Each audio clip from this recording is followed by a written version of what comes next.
Good morning and welcome to our live talk program. This is Lloyd Grubb here, your host on Ray 5 Reform Radio, doing our live talk program, covering financial matters or finance on this year, Tuesday, Rise and Shine, and give God the glory. And today I'm looking at the topic how to take big opportunities in boom and bust cycle. So, how to take big opportunities in boom and bust cycle. So, welcome again and thanks for being with me here. Let us pray. Father, who art in heaven, I thank you for your word and the way that you guide us along, that we might make choices, dear Lord, that are wise choices. May it be with us, we pray, for Christ's sake. Amen. But thanks for joining me here as we continue our theme that we've been looking at, which is teach us to number our days that we may apply our hearts unto wisdom.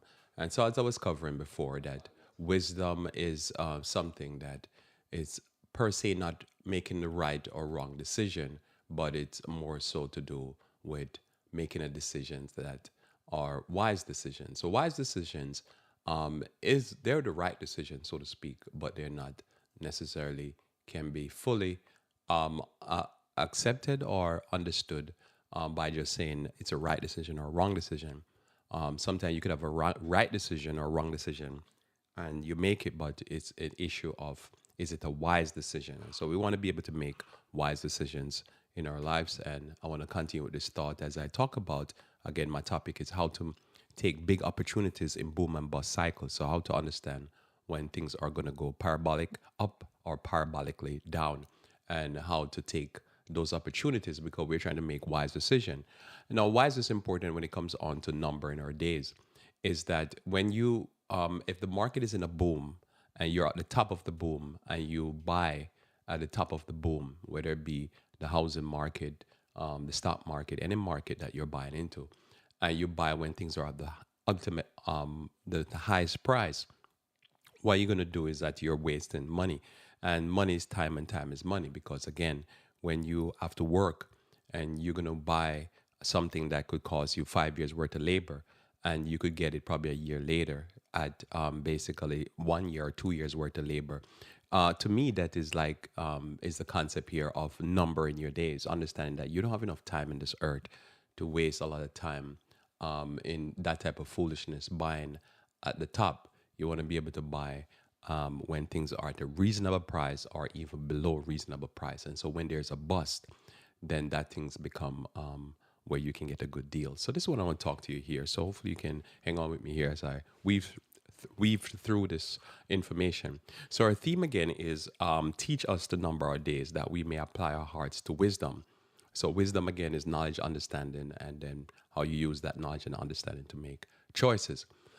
So when we talk about this, we say we want to get knowledge, understanding, and wisdom, and want to get it fast, especially when we're young. The younger we are, is the better, quicker we want to be able to get up to speed and get going real quick because we have no time to waste. And the older we are, it becomes very critical because, as I say, we're leading to a time unless you're going to die or something. If you're going to live towards retirement, you need to be able to have things straightened out real quick and real fast. You have to be up and going. Like this presentation probably is more important to you than someone that's younger. But for a younger person, this can be golden because they can start life and understand quick from this presentation what this life is all about, especially if you're located in America or in a capitalistic system. So notice here, the quicker the better. You cannot afford to live life too long as a foolish or a naive person. Time waits for no man. So because time is time I say is a great equalizer. Time can be on your side if you have wisdom, but if you're very foolish, time works against you.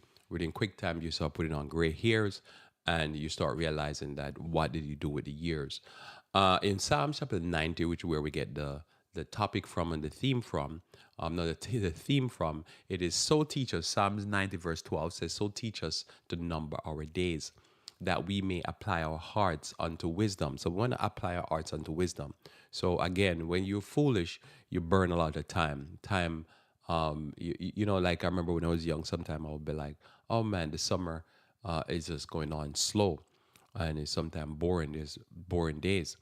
Now here am I, older, and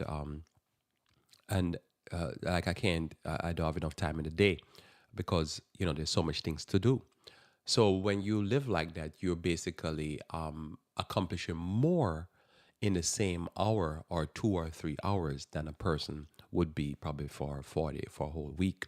So within a day, you can do what somebody probably would accomplish within a week. What are you doing? You're figuring out that says time is of the essence. And so you move fast and you act fast and you try to think fast. And then when you pull back, you meditate to try to figure out how to do life and do it better. Job chapter 28, verse 28 says, "And unto man he said, Behold, the fear of the Lord, that is wisdom, and to depart from evil is understanding." Because again, you don't have no time to go spend 5 years, 10 years, 30 years in prison. You have no time for that. So you depart from evil so that you don't have to spend your years locked up in a cage.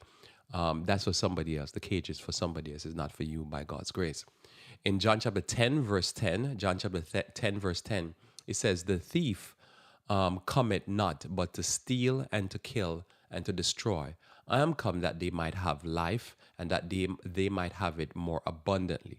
So you want to have life. You don't want to have life where you constantly be in a situation where in your health, in your finance, in your social life, in your moral life, in all life, you're just being robbed. You just keep getting into a situation where you're not progressing or succeeding or having an abundant life. But what you're having is that so you constantly have situations where you're getting robbed. And one of the ways this happen, I really believe, is not necessarily this thief come and stick you up and say, "Give me all that you have." Is that when you understand this boom and bust cycle, you understand that says if you have a property, you can buy the property. And you could buy a property, say, for let's say the average house, 400,000. But a year ago, you could get that same house for, say, 300,000. You want to be able to be in that timing and that mindset that you're looking to get that house for 300,000. That 100,000 is going to cost you how many years of labor? That extra 100,000 is going to cost you a lot of years of labor. And so because we have no time for that, because we understand that we have a probationary period and we have, well, even if you didn't even if you didn't know that, who wants to pay that extra 100,000? So in this life, you got to see this boom and bust cycle. And a lot of people live very foolishly. They don't see it. They live in it. They probably heard about it, but they don't understand. No, that's the way to do finance. You want to be able to do it. It's the timing is always of the essence. Now there's some things you have to buy because you have to buy it. You have no choice. You know, there's things that you just buy it because it's a need right now, and you can't time it. But again, I'm gonna talk to you about boom and bust, but I'll throw in there the idea that you have to figure out ways to smooth the oscillation of life. Because life oscillates. Oscillation is something that I've thought about for all my life. And I would say, life does oscillate. So life does oscillate, right? And so the question is boom and bust sometime in my mind? I don't get to the explanation of what the boom and bust is. So bear with me a second, a few minutes here. So is boom and bust, when things go up parabolically and then come down parabolically and then cycles. Is this normal business cycle or is this just what life is? Because as you know, there's natural waves in this life. As you know, it's a waveform. Our heart creates that type of waveform. It goes up, down, right? And you see this kind of naturally in nature. So then sometimes I wonder, is boom and bust just the way nature works? And what you're doing in life is you're trying to be not so much in the high end or not at the low end, but something you have to be in the high end. In other words, buy things at high, but you smooth it by trying to figure out how to buy it in the middle and then buy it at the low. So that when you finish, you're in the middle. You try to smooth life out. So hopefully everything I'm gonna say to you gonna smooth life out. So the thief not now doesn't come necessarily, it's not necessarily I think that he has to be a stick up. What it is that if you don't understand the cycle and you don't figure out, okay, probably what I have to do is fix my car, so to speak, and wait until next year. And then buy a new car. Hoping, it's a guarantee. Nothing what I say here, there are probabilities, they're not guarantees. It's not guaranteed that says things will come down, but you're hoping that making calculations that if I could get that same car, I could get it for $10,000 less. That's $10,000 worth of labor, which is time that I'm gonna have to spend less. So I might be able to smooth out the cycle by waiting a little bit. Or I hope that if I buy it now, I can keep my credit good so that if time goes by, I can probably refinance as a used car, which is difficult for a car because car normally drop in value. And if you buy high, you're not gonna be able to refi. Okay. Same thing, but with a house now, a house normally goes up in value, but when there's a bust, the market comes down. And when it comes down, you want to be able to figure out that says you put away your pennies or your dollar or your sterling, wherever country you're at, and you try to get in when it comes down, or when it comes down and it's about to seem like it's going to turn and go back up. Because when we're talking about major purchases, you want to be able to figure out life where you can do that major purchases at the low end and then ride the wave back up. You don't want to buy it at the high end and then ride the wave down. But this is the cycle of how system works. And when you understand that it's part of you not getting robbed because you're being taught how to number your days. You don't have no time. Because I say, if you just say a house, you buy that same house, and you say you take 30 years to pay off the house, as an example, and you bought the house for an extra $100,000. That's 10 years that you're going to have to pay if you divide that $400,000 house by three. You're going to pay 100 and something thousand, 130 something thousand or so, right? In 10 years, just to pay off that house. So you don't want to be able to get in, and that doesn't mean there's no interest. That's just flat payment. You don't want to get in that situation where now you have to pay 10 years more of 100 and something thousand just to pay off that house, while you could pay 100,000 for a $300,000 house in that 10 years. You save yourself 30,000 every 10 years. That's just a flat payment. I'm not talking about interest. And then if the interest is high, well, you're just, as I say, your goose is cooked. So you don't want to be able to be in that situation. You want to be able to time the market. And so before I get into some of the explanation, so you could be robbed, but not necessarily a stick up. You just robbed because you have no knowledge. You have the knowledge of what I'm talking about, or you have the knowledge, but you have not tried to understand it. And then you don't try to apply it, which is the wisdom. Wisdom is the application of knowledge and understanding. And because you don't apply it, you're getting robbed, but your robbery is not necessarily your action. Your robbery is the lack of wisdom. Your robbery could be the lack of knowledge. Your robbery could be the lack of understanding. And you're being a person that don't see that these cycles constantly go. There's never been if you've lived 30 years, 20 years, you've been through at least two of these cycles. They come, I say they come normally every 7 years on an average. Sometimes they come quicker, and then sometimes they come longer. But we know the Bible that tells us that all these things come in a 7-year cycle. So we can see this in the Old Testament and throughout history. So there's times when something happened. It could be a bust could happen because like the pestilence 19, it happened, but the country was due for a pullback, and then the virus came and the country did a crash. That's when you come in, you buy stuff, and then you ride the wave back up. And that's how you make phenomenal money. And so that's why, and you don't waste your time paying for things that you could pay for cheaper. So you just have to understand it's going to be a disease, a disaster, some debt, some situation, war, famine, pestilence. Something is going to happen, financial crisis, something precipitates it. As long as nothing precipitated, things kind of chug along. But there has to be something like, as I say, war, famine, pestilence. You pick the poison. And so you have to recognize in this life that when a financial downturn happens, there's something that pushes it down. War, famine, pestilence. So a war does it, a pestilence does it, or some type of natural disaster. When I say famine, earthquakes, that blah, blah, blah, blah, blah, blah. All right, and it crashes the system. Okay, so the thief cometh not but to steal and to kill. I've come that they might, and to destroy. I'm come that they might have life and have it abundant. So we follow Jesus. So I'm trying to come here to you as a Christian, telling you that this is how you have life and life of abundance, following my Savior.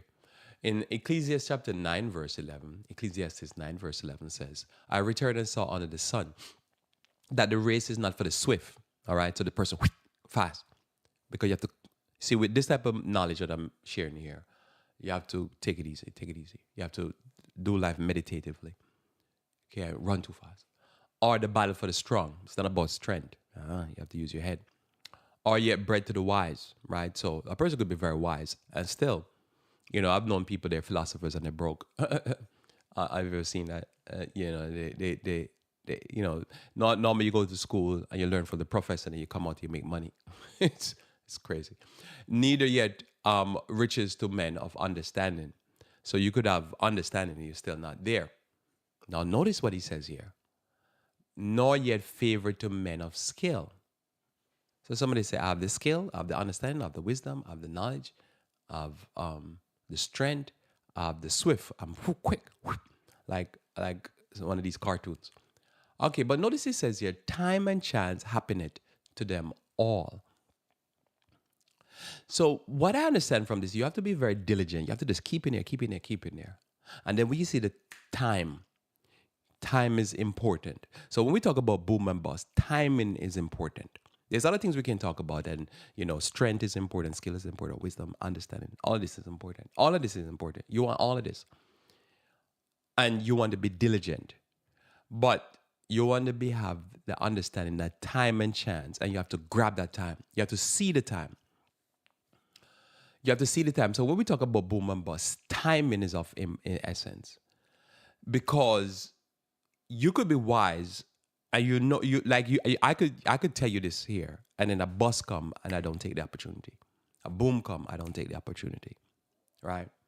Time and chance happen in them all. But the thing is that if you're diligent, because the real focus of the text is not really strength and wisdom and all that, is being diligent. In other words, you always have to be in the game. They say you have to be in the game. If you're not in the game, you're not going to be able to play the game. And I've been through those type of cycles, and I was not in the game. I know the game, but I'm not in the game. So I couldn't take the opportunity. Does that make sense?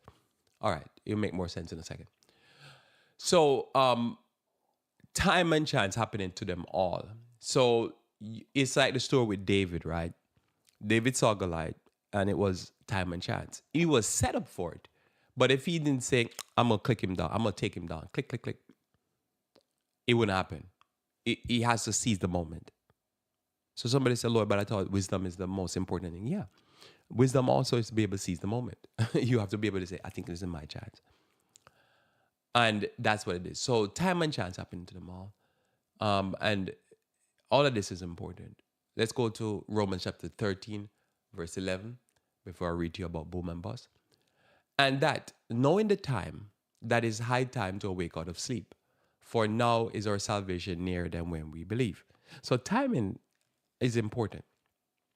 In 1 Chronicles 12, verse 32, 1 Chronicles 12, verse 32, trying to set up here for this time, why timing is so important. 1 Chronicles 12, verse 32 says, and of the children of Issachar, which were men that had understanding of the times, to know what Israel ought to do. The heads of them were 200, and all their brethren were at their command. So this is the crowning of David. When David was being crowned, he was accepted by Judah, but not the rest of the tribes of Israel. They, especially Benjamin, were with Saul. Saul was a Benjamite. And he kept on doing his thing, fighting, conquering. And there came a time when they said, we're going to crown him. And one of the tribes that came forward, multiple tribes came forward, one of the tribes came forward was Issachar. And the 200 leaders of Issachar who had influence, what it says, they have command over their brethren. And they say, we're going to crown him. So they knew the time. Time is important because there's a right time and a wrong time. And as I say, I don't want to even deal with the wrong or right. I'm just dealing with wisdom. But timing is wisdom. But you have to make that move. In other words, you have to know when to flip the switch. And you have to know if you flip the switch at wrong timing, it could be. Timing is important. Now, there's not a big story I want to tell you, and I'll probably come back to this at the end after I read the article about boom and bust over here from Investopedia, is the story of Joseph, right? So the story of Joseph is probably the big boom and bust story. So I'll just summarize it here because I'll have to pull off a few verses. So let's just summarize it. So the story of Joseph speaks about boom and bust. So you know the story. Pharaoh had a dream. Pharaoh, not a fear of wise men or philosophers or witch doctors. could interpret a dream. Joseph could interpret a dream, and Joseph says, seven is 7 year cycle. It's going to be 7 years of plenty and 7 years of famine. In the 7 years of plenty, you make money. In the 7 years of famine, you basically, or you put away the grain. And in the 7 years of famine, you sell the grain to the people. What ended up happening, as you know, Joseph sell to the people and end up even buying their land and everything for food. They sell everything for food. Because when the boom was going on, they were making money. When the bust happened, they had money.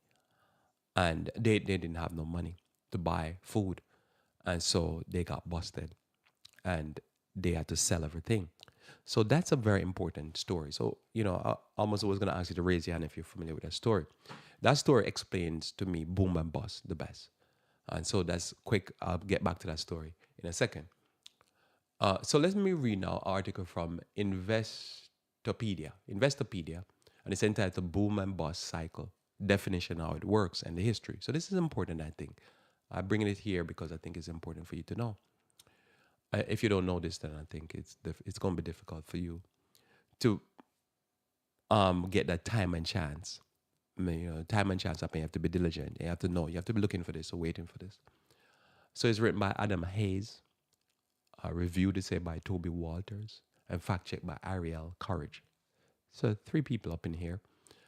Let me read this for you, and then I'll move on. So what is the boom and bust cycle? Because remember, it's important. It's important to what we're talking about here, where we have to number days, and we have no time. We need to be able to be ahead of the game, because we have to get going and get successful fast. Faster the better, especially when we're getting older. So what is the boom and bust cycle? The boom and bust cycle is a process of economic expansion and contraction that occurs repeatedly. The boom and bust cycle is a key characteristics of a capitalist economies, and is sometimes synonymous with the business cycle. That's why I say you could have this as just a cycle. Just a cycle. Here they say the business cycle. I see it in nature. So that's why I believe it's probably real. And then we have a 7-day cycle. Anyhow, during the boom, the economy grows. Jobs are plentiful, and the market brings high returns to investors. In the subsequent bust, the economy shrinks. People lose their jobs, and investors lose money. Boom bust cycles last for varying lengths of time. They also vary in severity, which is what I was talking about. Understanding the boom and bust cycle. Since the mid 1940s, the United States has experienced several boom and bust cycles. Why do we have boom and bust cycle instead of a long, steady economic growth period? The answer can be found in the way central bank handle the money supply. So I'll pause there. So a few years ago, I read a book on the top slave owner. It took a lot of his. It's a British guy who wrote this book where he dealt with the top slave owner, which was a British person in Jamaica. And in the 1800s, he was the biggest slave owner in Jamaica, and he wanted to. He did not like what was going on in Jamaica. I think they got hit with a hurricane, and he was thinking to move to America and took his operations to America. But he said one thing he didn't like in his archives, or what you call his notes. He said he didn't like America boom and bust system. It's constant boom then bust. They go up, go down. So even though they say 1940s, I'm just adding this here to you. Even though they say 1940s, it's been shown that from in the 1800s, America has been a boom and bust cycle. It's just something. It's just things just go parabolic and it goes up and then it just come crashing down. So it's way before 1940s. 40s was just a crash that was, is in everybody's head because of the 1939 crash, I think it was. So anyhow, continue. During a boom, a central bank makes it easier to obtain credit by lending money at low interest rates. Individuals and businesses can then borrow money easy and cheaply and invest it in, say, technology, stocks, houses. Many people earn higher returns on their investments and the economy grows. So I'll pause there again. So remember, under Donald Trump, the country added and still on a Biden, because Biden is doing the same thing. So Biden and Donald Trump, but with Donald Trump now, it's important to note with the interest rate. Donald Trump had pushed the Feds to lower the interest rate, I think to cap it at the overnight rate at zero. And then did quantitative easing where he borrowed money from like China and stuff, pump in the stock market to buoy up the system, to make the system do good. But remember, most of only, I think, 10% of America owns 90 something percent of the stock market. So that was putting money into the rich. So this, if you look at the history, this is the history. So again, what happened? Housing started to boom. Credit is cheap. People could refinance, whatever. So that would be the time that if you had a loan, you refinance because the government artificially pushed down the interest rate. So you see, you take that cycle and you try to make some money with it. So that when now the flip happened and now you have interest rates are going high, that's when you don't want that. You don't want that expensive money. You want cheap money because the government is stimulating the economy for the rich and you want to be part of that system. So as I say, you could be poor, you can't get part of it because most people are not in the stock market. So the stock market runs up, you don't make your money. Stock market start running down, you pull your money, keep your gunpowder dry so you can get back in. It's certainly also they buy stocks, houses, and in technology. Many people can earn a return on their investments and the economy grows. The problem is that when credit is too easy to obtain, the interest rate are too low, people will overinvest. This excess investment is called malinvestment, which is bad investment. Anyhow, there won't be enough demand for, say, all the homes that have been built, and the bust cycle will set in. So that makes sense, right?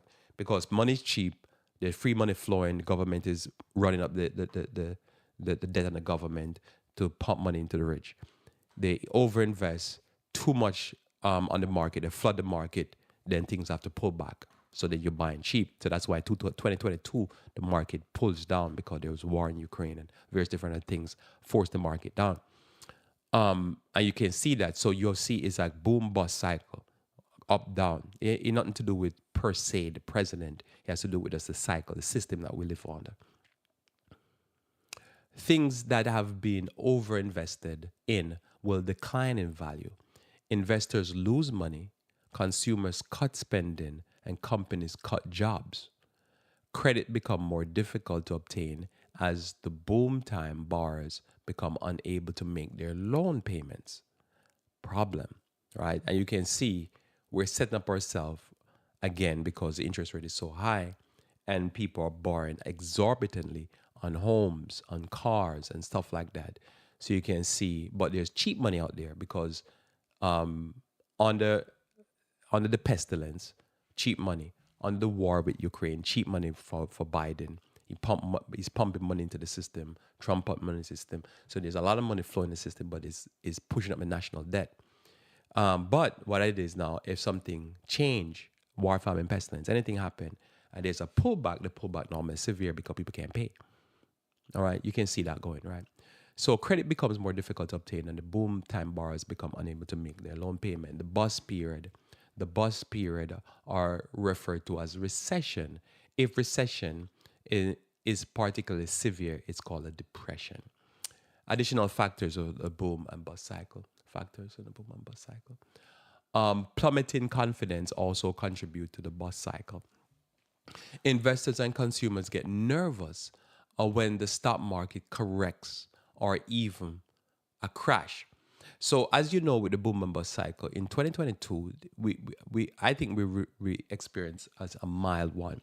Why? Because in 2022, after the pump up and then when the war started in Ukraine, in the spring of 2022, then inflation started kicking in finally because there's disruption. Remember, I said to you, war, famine, pestilence. So you're looking for something that's going to trigger war, famine, pestilence. Right now, like if Israel is under a bus because they have war going on. So the economy is shrinking by, I can't remember if it's 20% or more. Anyhow, so when the war started, 2022 saw the market sell-off, the stock market sell-off. And they claim in America, 1.8 million Americans who were millionaires lost their millionaire status. So that is because remember the bus when things pull back, it's going to be people who are participating in the cycle, the process primarily is going to be affected. So when the thing pulled back, 1.8 million people, you can look it up online. You see the number 1.8 plus million people lost their millionaire status because a lot of their money was coming from these type of investments and stuff. And when there was a pullback because of inflation and stuff, and tightening of the money flow by the government, the money printing, the printers were pulled off a little bit, and then the government now have to start increasing interest rate and start to do things to save the economy, so to speak. And then the government started to pump money into the system with like the CHIPS Act and stuff like that. Okay. So when you see this happen, you see 1.8 million people lose a job. But many people were predicting that we're going to go into a recession. The recession didn't happen because, as you know, the federal chairman says because of immigration. But that's important to note, though, that 1.8 million people lost their millionaire status. So that means that's 1.8 million people who are at the top 1% of the economy, top 10% of the economy, will not have money to spend as what they had before. So if they have less money to spend, there's a knock-on effect. And that knock-on effect will ripple through the society. And unless something arrests that, you would have a recession. There's so many people last year, even the federal government was saying we're going to go into a recession. And it didn't happen because something has happened that was happening at the border that bring in workers that start spending money, and it stopped. They arrested the recession. So the boom and bust happened. So one would have to see, like say for instance, if you were in the market, you see there's a correction, you have to say, okay, let's watch and see either if the government starts stimulating the economy or something happened to push the economy forward. And if it does, then you ride the wave up. That's my boom and bust. That's a boom and bust concept. You when it's up, you're looking for a correction down. When it's down, you're looking for correction up. And remember, this cycle is so embedded, at least in my mind, that it's the way our brains work and life work. You know, if you're depressed, there's something that's going to happen to bring you back up. And if you're too high, something going to happen to bring you down. Life is a boom and bust. I just see it everywhere. You know, it cycles. You know, so when you're depressed, something's going to happen, bring you back up. And when you're down, something gonna happen. Or when you're up, something gonna happen to bring you down. You just try to smooth out life. I understand. That's the cycle of life. I have down days and I have up days. All right, so let's get back to this. I think I have only a few more paragraphs to read on this. So notice here, so the plummeting confidence also contribute to the bust cycle. Investors consumers get nervous when the stock market corrects and the evil crashes. Investors sell their position and buy safe havens, investments that traditionally don't lose value, such as bonds, gold, and US dollars. So I'm finished here, if you look at the market right now, you can just Google it and you see real quickly that the bond market is doing strong. The gold, as I think in the last few months, has outperformed the stock market just recently. And the US dollar is doing strong. So that's normally not a good sign. So there's selling going on, and there's people who saying, well, you know, I've been already buying so much stocks and invest in so many major corporations via stock market. What I probably do is I'm going to buy some gold, or I'm going to buy a bond. Bond will pay me less money, but at least I'll get an edge, a little bit more than inflation. And if you understand this, you understand this, what I'm reading to you here, and then you look and you say, wait a minute, but gold has done good in the last few months. Bonds doing well. And there's pressure in the bond market that could force even the feds to push the interest rate higher, not lower. Very interesting. And the dollar is doing strong. So this in itself, I remember this article is written 2022. So this is just the cycle they're covering. And I say the cycle go back to the 1800s. And I say it's the cycle of life. So when we talk about time and chance happen to them all, you have to be able to grab that time. So notice here, people will say, well, probably it's not time for me to grab some gold. You know, grab some people just buy an ETF. Some people buy physical gold and hold it in their house or somewhere. and or they put it in a vault or something, and then I could buy some bonds. I get less, but my money is more secure because it's backed by the good faith of the American government. Okay. So you can see what happens. So they pull the money from the stock market because they don't want when the crash comes, they get wiped out. So when things go high, they must go low. So you can see now part of number in your days. You don't want it because it could take you a year. I remember um, when I was younger, I was dealing with a guy for mortgages, and when I was doing mortgages, and he had shown me that at one point his portfolio was up to 390,000. He was close to retirement. He was 60 something years old, getting ready to retirement, and then I think he's a dot-com boss or something, and he wiped him out to about 90 something thousand, and he was thinking what to do if he should pull his money because you own the stocks, but what happened? Some of the stocks were going to zero. Remember, some of those companies didn't survive, but some of the big ones like Amazon did survive. But some of the other ones got wiped out. And I'm looking at it, I'm thinking, yeah, that's a tough loss. Okay, you're just getting ready to retirement. You have $309,000 in a 401 account, 401k, and you got wiped. That was sad. So, but imagine if he had pulled out that 390 at the top of the market, and then and I'm just giving you a scenario here. I'm not telling you what to do, but anyhow, and then wait, and then when a bus come now, he could take that same probably half that money, probably the $9,000, and buy the $9,000 worth of stock he had still, and then now he has $300,000 put away in bonds, gold, U.S. dollar in his bank. You can see what's going on there. You can see how he could do phenomenal. So the timing is important because even if he had take out half of the money, say he didn't take out the whole 390, he take out half of it, and then he drop the rest of it, just even get wiped out. You still have 200, almost 200,000, and he could still buy $90,000 worth of the stock, have $100,000 in the bank, and so forth and so on. So this is why the timing is important. So because timing happened to them all. You've been through, as I say, if you listen to me for the most part, you're probably an adult. You've been through at least 3 cycles, probably. 2008 crash, which started in 2007, and 2008 declared a recession. You've been through the pestilence crash. You've been through the pullback that happened in 2022. So you've been through at least 3 in the last so many years. And it just keep happening. War, famine, pestilence. Something's gonna push the market on. And if something happened, then things kind of chug along, and it can chug along for a while. And then something happened, boom, and it could happen even one happened, and then 3 years, 4 years later, something happened again, like a mild recession. But they happen in cycles. So we keep going. Look at my time.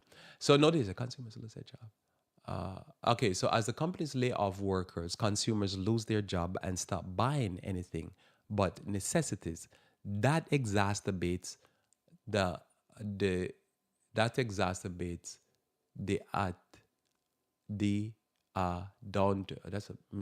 think they write that wrong. Downward economic spiral. So I guess the editor didn't do it. Downward economic spiral. So that exacerbates the downward economic spiral, right? Because our things are already going down, and then people start running for the hills. So when people panicking, that's when you start to somebody says, I think Brother Green was telling me, somebody says he doesn't get excited until there's blood in the streets. It's like, that's crazy. That's amazing.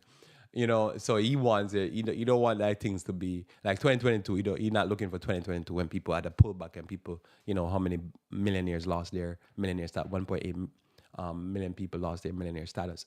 He's looking for blood in the streets. He's looking for things where like people running for the hill and screaming. And he said, that's when we gonna make some money. So that's the cycle. So you got to be able to look for that cycle. You're looking for that. You're looking for you're looking for this type of stuff, because when you get that, you don't want to buy. As I say, you don't want to go out there and buy a house now that the same house was selling. I was seeing near me, not far from where I live, there's a lake community, and there's a cabin. I think it's a cabin. It looked like a log house, so I call it a log house. So make it cute. And the log house was selling for 400,000. He had the lake view, and unless somebody was gonna buy it down and put $1 million house on it, I don't know what's the point of that. But 400,000, I was like, 400,000 for a log cabin. I want to say log cabin is not something I would even want to own or go on vacation in. I'm just being honest. And yet 400,000, that thing probably, I would say maximum 150, 200,000 maximum. That's pushing it 200,000 for me. So for me, if I was gonna buy something like that, I couldn't see. I wouldn't want to spend more than 150. Let's put it that way. Somebody's gonna put that 400,000 and probably feel happy. I don't know why they would feel happy. So that means now they just lost years of work, because for me, I would want the market to pull back so much that I could buy for half the price and still feel like I paid too much. And so now that person gonna have to work double the time to be able to pay for that. You understand what I'm saying? You see, time becomes you can destroy you if you buy too high. I was in the store. I was in Kohl's on Sunday, and I went to the men's section. I didn't buy nothing. I was just walking around. There, I'd gone there for whatever reason, and then I said, "Oh, let's go over to the men's section." And I went over to the men's section, and they had a sale. They had sale on like winter gloves, uh, anything kind of fall and winter stuff, and then some T-shirts and stuff. And I was looking at prices, and they cut, I think, all the way to 70%. And I was like, that's amazing. You're getting a 50 to 70%. I think that's what it was. 50 to 70%. 70%. So you're going in there, and you're going to need the gloves next winter, right? And you're going to need some T-shirts for the summer. And you're going to need some fall wear.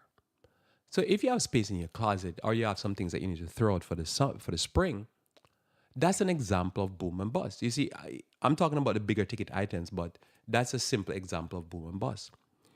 Unless you drop dead, so to speak, you kick the bucket. You're gonna probably live to see summer, and you're gonna live to see winter. So probably now is the time to go and buy when the price is so low. You're gonna get something a few months old, right? And it's not going to be the latest fashion for this summer and for the winter. But probably now is the time for you to grab some T-shirt, grab some gloves for next year winter, right? And then grab some fall wear, like sweatshirts and stuff like that. That's on, but they're trying to get rid of. And one or two of the racks, the electronic thing wasn't even working, because I guess they're going to discontinue the item. So before they throw it in the garbage, just go ahead and grab it for 30% of the retail value, right? And just put it away until the next season, until summer's fall again. You see, that's how you do it. So that means you have to think about it now. So you're dealing with inflation by buying low, and so that you kind of get ahead of the game. But there's somebody out there that's gonna buy it high. I'm trying to get it where so I go looking what's on sale. I didn't buy because, again, I didn't go there for that. So sometimes I decide now I see it, I would have to go there to spend it, because I didn't have no time. I was just breezing through, and then I'm out. And so, but I'm like, okay, I think I could go there and grab a few items that I know I need. So now I have to go back in the closet, look and say, okay, what do I need? And then I have it, but I have it at a discount. You see? So, but somebody gonna buy it at 100% the retail value.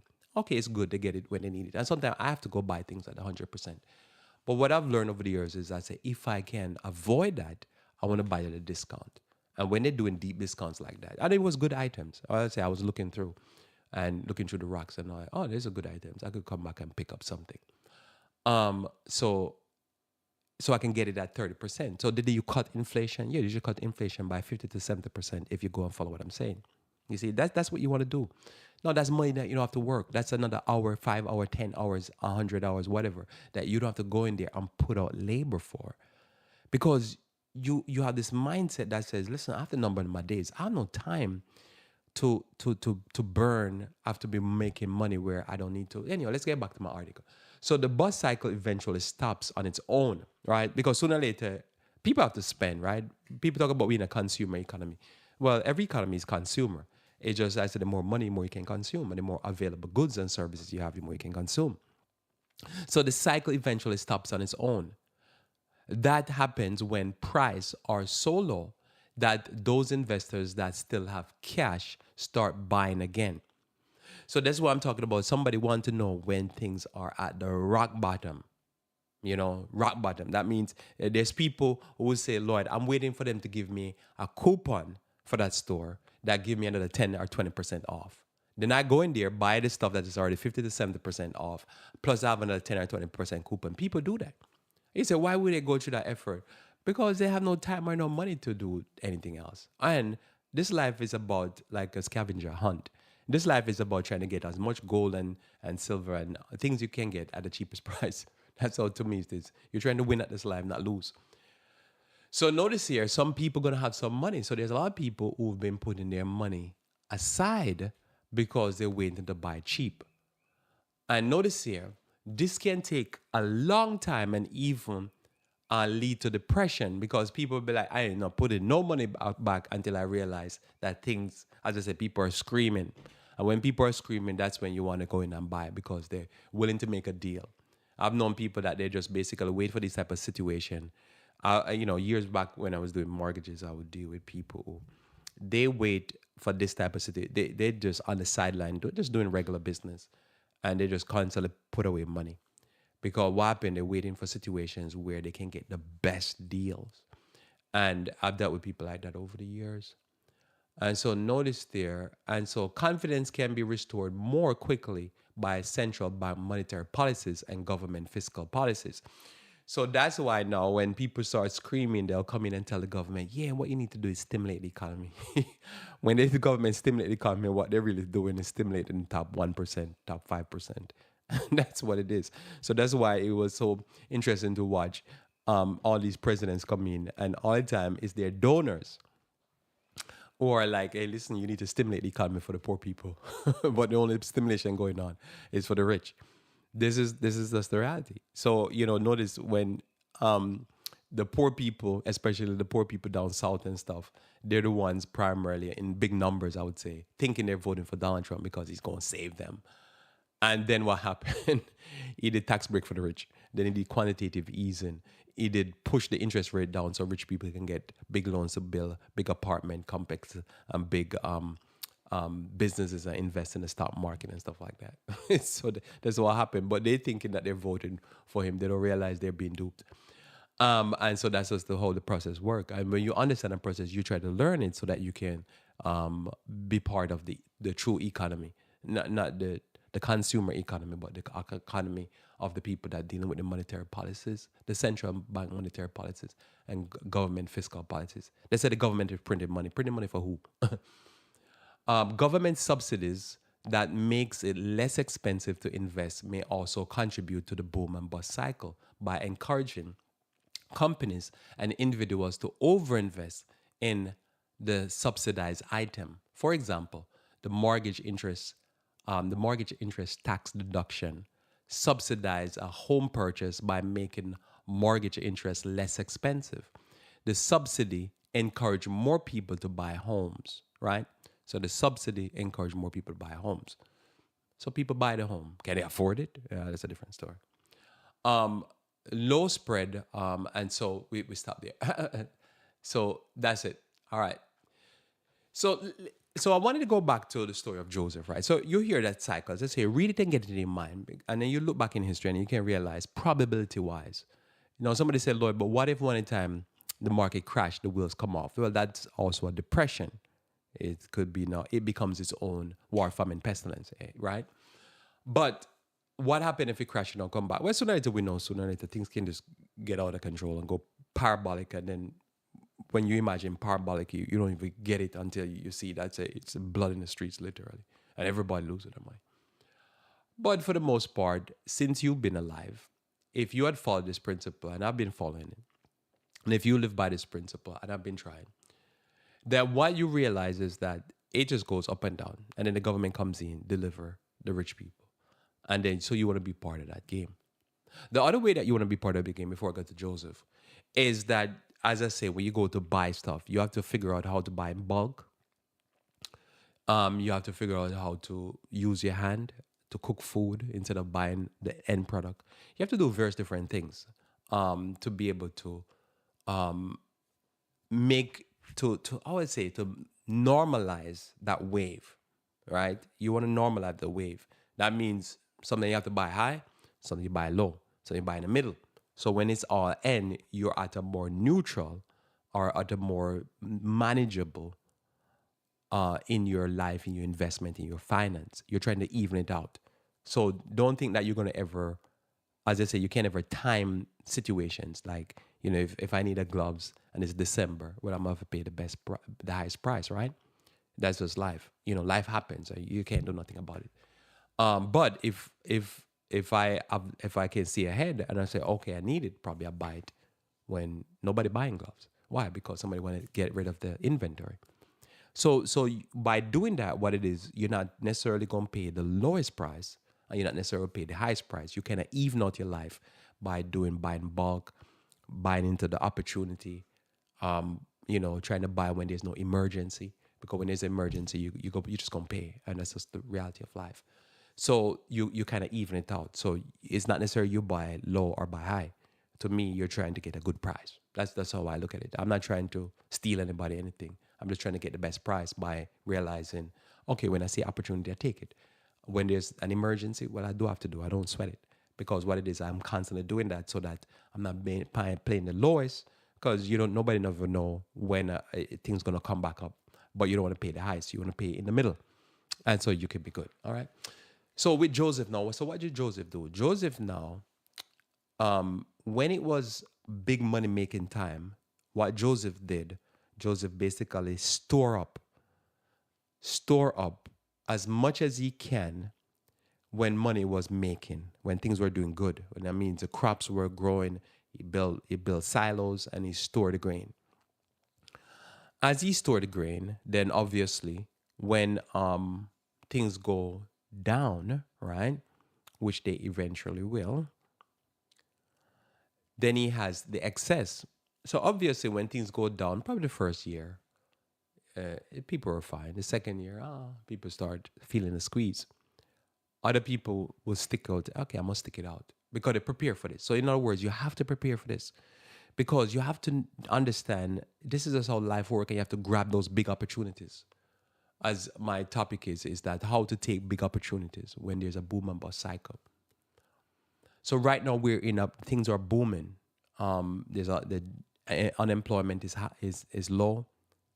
Companies are hiring. Last week, I think 304,000 jobs were added for March. They reported last week for the March number. So things are doing great. But when things are doing good, that's when the wise put away some money. So in Joseph's situation, for 7 years, they're stacking away. When things go bad for 7 years, obviously the first year, some people, as I say, if somebody living on the side of the street, they're going to get taken out quick, because they don't have a pantry, much as somewhere to put away. But surely by the time you get to the second, third, fourth year, anybody that didn't follow that process, see what Joseph is doing with Pharaoh's grain and store it away. If they didn't see that and say, oh, I need to store away too and have enough to last for the 7 years. If they didn't know what was, find out, hey, why is Joseph doing that? Oh, he's preparing for a 7-year famine, right? Then they're not going to be able to take care of it. But imagine if somebody was like, oh yeah, I'm watching what Joseph doing. And I hear he's doing, he believes based upon Pharaoh's dream that it's going to be a 7-year famine. And they start stocking away food for 7 years. Now what happened? The people who didn't stock away, starting with the poor people first because they're not in the market, they get blown out first.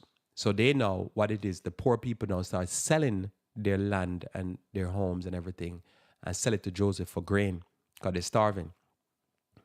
They got broke quick, and they got knocked out. And then now they have to sell everything. This is what happened in the boom and bust. So the boom come, everybody's doing good. When the bust come now, people now have to start running for the hills. Now the people who are rich, they come in now and they buy cheap and gobble up everything. The poor people just get poorer. That's what you can see, like in America, so many places in various states all over the country. You can see people living luxuriously and people living broke, and they forever getting caught because they keep getting left behind. Each bust cycle, boom cycles make them go more broke. Each time the market goes up or the inflation goes up, they just go more broke. They're losing their money and they're falling behind more because they're totally not in anything what we're talking about here. But if you understand what happened with Joseph, the people sell themselves and Pharaoh owned them. And this is what happened each cycle. 2008 it happened. There was a small one after 2008. I can't remember exactly when it was, 2011 or somewhere. Then it happened again under the pestilence, 19, when the war, famine, pestilence. Then it happened 2012. I'd predicted certain things 2012, 2022, sorry, 2022, because when 2022 happened, I say it's not gonna go the way they think. And you probably heard me here. And then you saw what happened in 2022. 1 point something million people lose their thing. I was predicting. I was like, oh no, I know what's gonna go down, per se. So anyhow, these things happen. So now you have a boom. Things are, the market is up, whatever. You always have to kind of think in that term. When things riding down, you write it down. When things going up, you go down up with it, because you can't afford to put in that much labor. Because remember, a person is going to buy a house at this high price. If things pull back, they underwater. They're gonna have got mortgage insurance, all kind of crazy stuff, and then they get caught in the bus. But if what it is now, people with money, what they'll do is that they pull out the money. If you've been following the market, you know that Mark Zuckerberg, Jeff Bezos, Warren Buffett is on the sideline for the most part when they come on to cash. They're stacking up cash. Jamie Dimon, the head of Chase, he's selling how many billions of dollars worth of his ownership of Chase. Many of them are just pulling money out of the system. And you can see why, because you get the money ready so that when things come down, you buy again and you write it up. Because the government going to come in and save the people, because the people going to think the government is there for them, and they don't understand the government is there for the rich, especially the Senate. That's official. That's a part of the American system. The Senate is for the rich. And then they deliver the system. What they do, they deliver more buying and stimulation for the rich to invest and make money. And you follow that boom and bust system. And you understand that this is part of, to me, that financial number in your days, because time and chance happen to them all. And because time and chance happen to them all, you will not, having the strength, wisdom is very important. But you have to be diligent at this and understand, if you get in at the right time, you can do good for yourself. If I remember 2008, their properties right now selling for $50,000. I mean, they're selling now for say $200,000-$300,000. In 2008, they were going for $50,000. Literally, their property I know now, $500,000, $1 million. They were selling for $500,000. 2008. You could not, $500,000. How you gonna? So if you could buy a house, what you could buy a house for now, you could buy a map mansion in 2008 for, right? Now within how many years you made $500,000 in money, you could liquidate that, probably go in an apartment, wait on the sideline, and then go back again in if something pull back. I don't know if you're gonna pull back to that level, because 2008 was a massive bust, right? It was, they call it Great Recession. They call it. It wasn't at the depression level, but it was massive. And so there's probably now, I can show you in the market, $300,000, and they were selling for $50,000. 2008. So 2008 you buy it, and so that within something in the teens, you have a property that's worth 5 times the amount, 6 times the amount. How are you going to work for that? You save, you just cut back all that labor. You see, in this life, you're trying to use knowledge, understanding, and wisdom, and then you got to make that choice. You got to make that decision. You got to jump in. You got to take it. The timing is important. So this is my message to you here. Timing is important. Understand the time.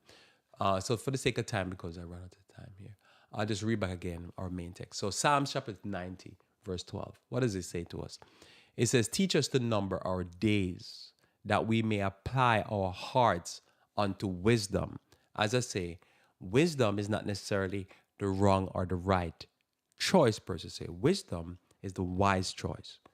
You're making a choice, and it's not like what I just talked to you here is not necessarily something to say it's a definite formula, so to speak.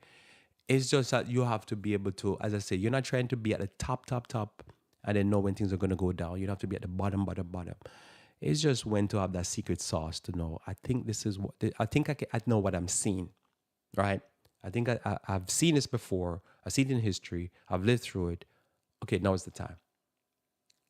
But because nothing is, everything I say to you, especially when I do it Tuesday, it's a probability. But the more you see to observe it, then you say, oh, I think I know what they're doing here. They're about to push things down, or things are about to go down. Or I know what they're doing here, things are about to go up. And you just ride that wave. When you do life like that, it's just gonna bless you. It's gonna save you a lot of time and a lot of money, a a lot of work and effort. Let us pray. Thank you, O Lord, again for your love towards us and the blessings of your word. Pray that may be with us, dear Lord, that we might open our eyes and see and be blessed. This is my prayer in Jesus' name. Amen. Well, thanks for being with me here on Revive Reform Radio. Looking forward to talking to you again live tomorrow, where we should talk about natural health. Until then, I pray that you may continue walk with the King.